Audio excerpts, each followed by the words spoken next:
Halo teman-teman, selamat datang di Sumber Artikel. Jangan lupa tekan tombol subscribe dan aktifkan lonceng notifikasinya ya, agar apabila channel ini mengupload konten terbaru, kalian tidak akan ketinggalan. Selamat mendengarkan novel yang berjudul Little Paradise di episode ke-24. Kepalanya mendadak pusing ketika total harga menu pesanan tuannya mencapai 468 pound sterling. Itu pun Renata masih mendengar tuannya memesan salad dan juga minuman. Oh, batalkan saja pesanan lumpiahnya. Itulah kalimat terakhir yang diucapkan tuannya. Kemudian segera menyuruh pelayan pergi menyiapkan pesanan. Sebelum Renata sempat mencegah dan mengatakan macam-macam, sepertinya pelayan restoran itu juga paham jika tamu wanita di sana adalah orang yang tidak terbiasa di tempat seperti ini. Jadi dia buru-buru mengambil 2 buku menu dan berjalan menjauh sambil tersenyum. Setelah memastikan pelayan sudah menjauh dan tak akan mendengar percakapan di ruangan terbuka tersebut, Renata berkata dengan setengah berbisik, Kenapa lumpianya dibatalkan? Kau bilang ingin makan dimsum, kan? Kenapa pesan lumpia?" Gadis itu langsung menunduk, seolah pertanyaan balik dari tuannya menjadi sebuah pukulan telak. Dia tidak bisa bilang karena sungkan karena meminta setelah melihat harganya. Setelah semua benda yang diberikan Brian padanya, Renata tetap tidak terbiasa menikmati benda-benda mahal. Saya berubah pikiran dan mendadak ingin makan lumpia," balasnya lirih. Sebuah seringai muncul di wajah Brian. Dia mendengus mendengar jawaban bohong dari pelayannya. "Sepupuku yang masih 10 tahun bahkan bisa berbohong lebih baik darimu, Renata." Pemuda itu pun bukannya tidak sadar dengan sikap sungkan dari Renata. Tentu saja semua orang pasti akan merasa demikian setelah menerima macam-macam barang yang tak murah darinya. Kecuali jika orang itu adalah orang yang tamak, seperti bisa gelap mata dan merasa di atas angin setelah merasakan barang-barang mahal. Namun tidak dengan Renata. Gadis itu terus merasa sungkan dengan begitu banyak uang yang Brian keluarkan demi dia.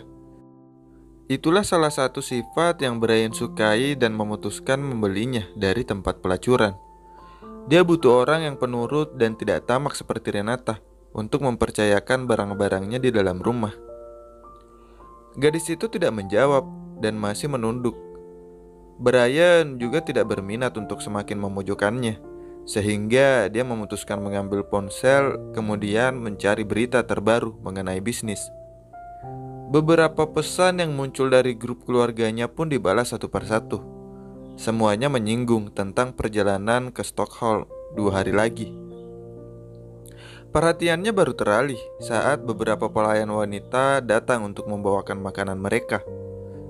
4 wadah dimsum diletakkan di atas meja, menyusul dengan makanan lain.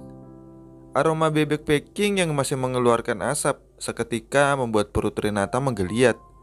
Salipannya mengalir deras di dalam mulut, seakan amat ingin mencobanya. Wadah dimsum dibuka begitu pelayan pergi meninggalkan meja.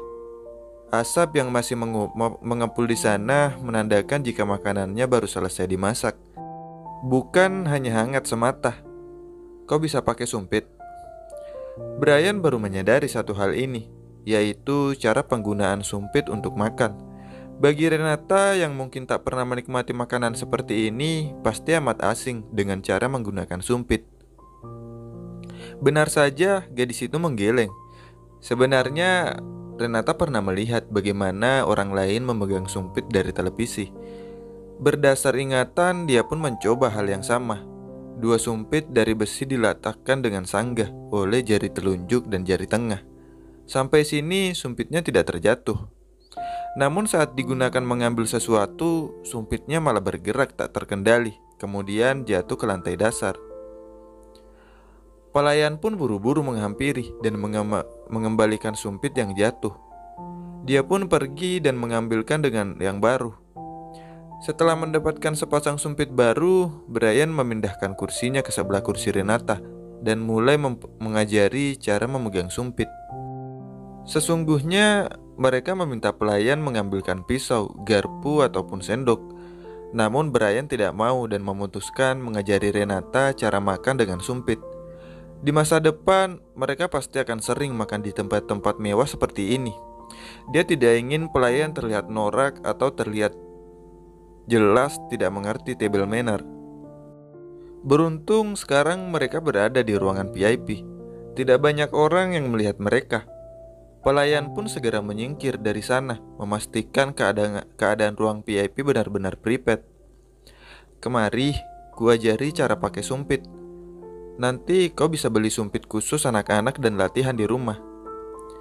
Tangan sang pemuda yang lebih besar menarik pergelangan tangan Renata dan meletakkan 2 batang sumpit besi di antara ibu jari, jari telunjuk dan jari tengah. Pegang seperti ini kalau ingin menyumpit sesuatu. Lakukan seperti ini. Lagi-lagi Brian menggerakkan jari-jari Renata untuk membuat gerakan menyumpit. Satu dimsum berukuran sedang dicoba untuk dijepit menggunakan sumpit. Jangan terlalu kaku, jangan terlalu kuat, nanti makanannya melompat dan jatuh. Gadis itu hanya mengangguk mendengar arahan sembari mengabaikan jantungnya yang berdebar cepat. Di luar pekerjaan lamanya yang mengharuskan melakukan sentuhan-sentuhan kulit dengan periah, Renata tak pernah diperlakukan selembut ini. Bahkan pemuda itu mengajarinya dengan sabar. Telapak tangannya yang hangat sedikit mengacaukan konsentrasinya. Cobalah sendiri, pelan-pelan aku tidak akan menghabiskan makanannya. Tenang saja. Pemuda itu berkata seolah Renata adalah orang kelaparan dan berusaha sebaik mungkin memahami cara memakai sumpit agar makanannya tidak dihabiskan lebih dahulu. Saya tidak begitu. Renata manyun dengan pipi merona. Dia tidak bisa menyangkal kalau ingin makan segera mungkin. Tapi selapar apapun dirinya, dia menahan diri agar tidak berlebihan. Lagi pula semua ini kan makanan tuannya. Brian mendengus dan menahan tawanya. Bicara apa kau? Aku memesankannya untukmu karena kau pasti sungkan setelah melihat harganya, lalu memilih yang paling murah kan? Gerakan Renata langsung berhenti. Dia sekarang seperti patung. Semua itu karena kalimat tuannya yang sangat benar, sampai-sampai menyambar bagai petir. Sejelas itukah gelakatnya terlihat? Makanlah, kalau sudah tahu rasanya, kau bisa membuatnya di rumah kan? Seloro barian santai. Nampaknya dia sudah mulai terbiasa dengan masakan-masakan yang dibuat oleh pelayannya. Brian jadi menilai Renata terlalu tinggi dan menganggap gadis itu bisa membuat apapun selama pernah merasakannya. Bisa, tapi saya rasa tidak akan seenak buatan koki di restoran mahal. Yang menilai adalah aku. Wajah Brian saat mengucapkan kalimat itu terlihat bangga, seolah mengatakan pada Renata agar tidak perlu khawatir soal rasa. Dia tidak ingin gadis itu terbebani olehnya, yang seolah menuntut masakan dengan rasa mirip koki di restoran berbintang Michelin. Kalau boleh jujur, bahkan Brian akan lebih memilih makan sandwich buatan pelayannya ketimbang makan ayam panggang buatan koki di restoran hotelnya. Ini, cobalah makan dimsum bakarnya. Sang pemuda membawa keranjang bambu berisi dimsum bakar, menunggu Renata menyumpit dimsum dan memakannya. Dia tak keberatan menunggu gadis itu selama apapun, karena Brian tahu Renata memang sedang belajar menggunakan sumpit.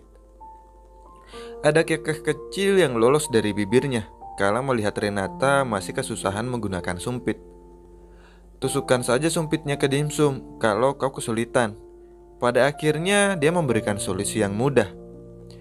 Seharusnya tidak boleh menusuk makanan dengan sumpit, tapi tidak ada yang lihat di sini, jadi tidak masalah. Biasanya yang kental dengan budaya Cina asli di tempat ini adalah koki, sementara pelayan-pelayannya belum tentu.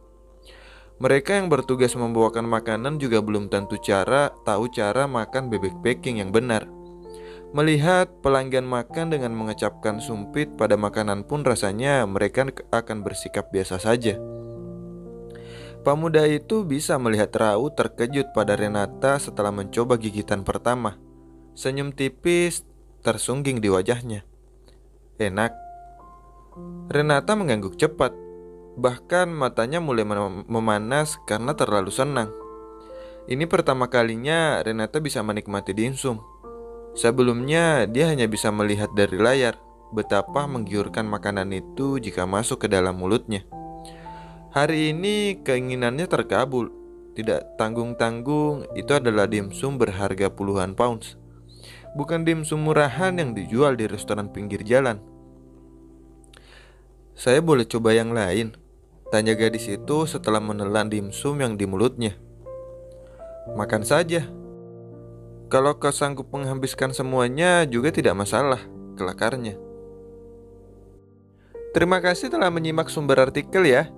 Jangan lupa kalian bisa share video-video dari sumber artikel ke sosial media kalian ya, agar teman-teman kalian juga bisa tahu. Dan apabila viewersnya semakin meningkat, mungkin admin akan semangat untuk mengupload 2 sampai